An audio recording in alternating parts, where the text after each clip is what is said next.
حضرت نوح علیہ السلام کی تاریخ۔ وہ اللہ کے پیغمبر نوح علیہ السلام جنہوں نے کئی سو سال تک دین کی تبلیغ کی، اللہ کی وحدانیت کا اعلان کیا۔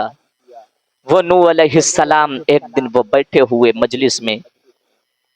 ایک خاتون آئی، آنے کے بعد کہنے لگی، اے اللہ کے پیغمبر،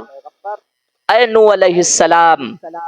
آپ ہمارے حق میں دعا کر دیں۔ حضرت نوح علیہ السلام نے کہا، کون سی دعا؟ تو اس خاتون نے کہا تھا، بوڑھی خاتون نے کہا تھا، اے اللہ کے پیغمبر نوح علیہ السلام، ہمارے بچے جو پیدا ہوتے ہیں ان کی عمریں بڑی کم ہیں، آپ دعا کر دیں کہ ہمارے بچوں کی عمریں زیادہ ہونے لگیں۔ اللہ کے پیغمبر نے پوچھا، بتاؤ آپ کے بچوں کی کتنی عمریں ہوتی ہیں؟ تو خاتون نے کہا تھا، اے اللہ کے پیغمبر، اے نوح علیہ السلام، ہمارے بچوں کی عمریں بس 200 سال 300 سال تک ہوتی ہیں۔ حضرت نوح علیہ السلام بیٹھے ہیں اور کہا تھا، اے خاتون، تجھے یہ عمر چھوٹی لگ رہی، تجھے یہ عمر کم لگ رہی ہے، اے اللہ کے پیغمبر ہمارے حق میں دعا کرتے ہیں، ہمارے بچوں کے حق میں۔ حضرت نوح علیہ السلام نے کہا کہ تجھے یہ عمر چھوٹی لگ رہی؟ کہا ہاں نوح علیہ السلام، ہمارے بچے پیدا ہوتے ہیں 200 سال یا 300 سال تک زندہ رہتے ہیں، پھر وہ ختم ہو جاتے ہیں، آپ دعا کر دیں ہمارے حق میں۔ تو اللہ کے پیغمبر نے فرمایا، اے خاتون، ایک امت ایسی آئے گی، ایک امت ایسی آئے گی جس کی عمریں صرف 60 سال 70 سال، بہت زیادہ 100 سال تک ہوں گی، اور ان کی عمریں اتنی چھوٹی ہوں گی۔ تو خاتون نے کہا تھا، اللہ کے پیغمبر، وہ اس چھوٹی سی عمر میں کیا کر پائیں گے؟ وہ تو کچھ بھی نہیں کر پائیں گے۔ حضرت نوح علیہ السلام نے فرمایا، خاتون، وہ اتنی چھوٹی سی عمر میں عالی شان گھر بنوائیں گے، عالی شان بلڈنگیں بنوائیں گے، وہ زمینیں خریدیں گے، پیسہ ان کے پاس ہوگا، دولت ان کے پاس ہوگی، سب کچھ ان کے پاس ہوگا۔ کہا اتنی چھوٹی سی عمر میں وہ اتنا سب کچھ بنوائیں گے، اتنی چھوٹی سی عمر میں وہ اپنے لیے عالی شان گھر اور دولت یہ سب کچھ اکٹھا کریں گے، آخر کیوں؟ اللہ اکبر، ذرا غور کریں، اس خاتون نے ایک جملہ کہا تھا، اے اللہ کے پیغمبر، اگر ہمیں معلوم چل جائے کہ ہماری عمر صرف 60 سال کی ہوگی، ہماری عمر صرف 70 سال کی ہوگی، تو ہم دنیا کو لات مار کر کے پوری زندگی اللہ کی عبادت میں گزار ڈالیں گے، اللہ کی عبادت میں پوری زندگی کو ہم فنا کر دیں گے۔ معزز سامعین اکرام، ذرا غور تو کریں، آج انسان کی زندگی کتنی ہے؟ آج انسان کی زندگی بہت کم ہے، انسان کی زندگی بہت چھوٹی ہے۔ میرے بھائی ذرا غور کرتے چلیں، انسان کیا پتا کس حالت میں موت آ جائے اسے۔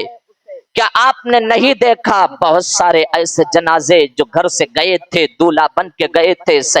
چہرے پہ اللہ اکبر، سر پہ ان کے صحرا تھا، بہت خواہشیں، ارمانیں، تمنا بہت دل کے اندر تھیں،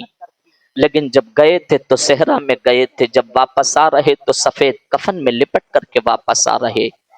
کیا آپ نے نہیں دیکھا بہت ساری خبریں ایسی کہ جس دن دولہے کی شادی تھی اسی دن اللہ اکبر لائٹ لگی، بجلی لگی، کرنٹ لگا، اور اسی دن اس نے اسی دن دم توڑ دیا۔ کیا آپ نے نہیں سنا؟ اللہ اکبر، انسان اتنی خواہشیں ہیں، اتنی تمنائیں ہیں، خدا را ان خواہشوں کے پیچھے نہ چلو، اس نفس کی پوجا نہ کرو، نفس کی اتباع نہ کرو، یہ نفس ہمیں برباد کر دے گا، ہمیں اللہ اکبر تباہ کر دے گا۔ ذرا غور کریں میرے پیارے،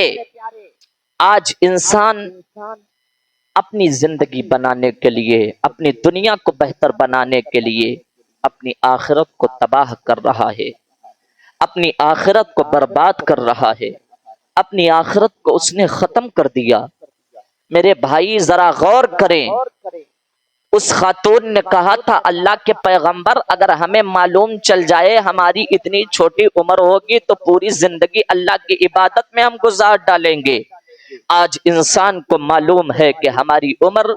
موت کا کوئی بھروسہ نہیں، موت کی تلوار ہماری گردنوں پر لٹک رہی ہے، کیا پتہ یہ تلوار کٹے اور ہماری گردن کٹ جائے، کیا پتہ کب اس تلوار سے ہماری گردنوں کو اڑا دیا جائے۔ انسان کہتا ہے جب اس کا انتقال ہو تو وہ کہتا ہے کہ یار فلاں انسان تو ٹھیک تھا، کل اس نے ہم سے باتیں کی تھیں، کل وہ ہمارے سامنے تھا، اس کے ساتھ اٹھے بیٹھے کھانا کھایا، سب کچھ باتیں کی، 1 گھنٹہ ہمارے پاس بیٹھا رہا، اچانک موت آ گئی، اچانک انتقال ہو گیا۔ تو میرے بھائی موت کا کوئی بھروسہ نہیں ہے، اپنی آخرت کو تباہ نہ کرو، آخر اس دنیا سے دل کیوں لگانا یار، جس دنیا جہاں بڑے بڑے لوگ آئے جن کی مونچھوں پہ گھی کے چراغ جلتے تھے، جنہوں نے دنیا کو سب کو سمجھ لیا تھا، اللہ اکبر، جب موت نے ان کے مٹی نے ان کے نام و نشان کو ختم کر دیا، جب موت انہیں آئی تو ہم کیا، ہماری اوقات کیا، کل نفس ذائقۃ الموت، ہر جاندار چیز کو موت کا مزہ چکھنا ہے، ہمیں اس دنیا سے جانا ہے، اس دنیا سے رخصت ہونا ہے۔ جب ہمیں اس دنیا سے رخصت ہونا ہے تو کام ہم ایسے کریں گے جس سے گنبد خضرا والا مصطفیٰ بھی راضی ہو جائے، پیدا کرنے والا خدا بھی راضی ہو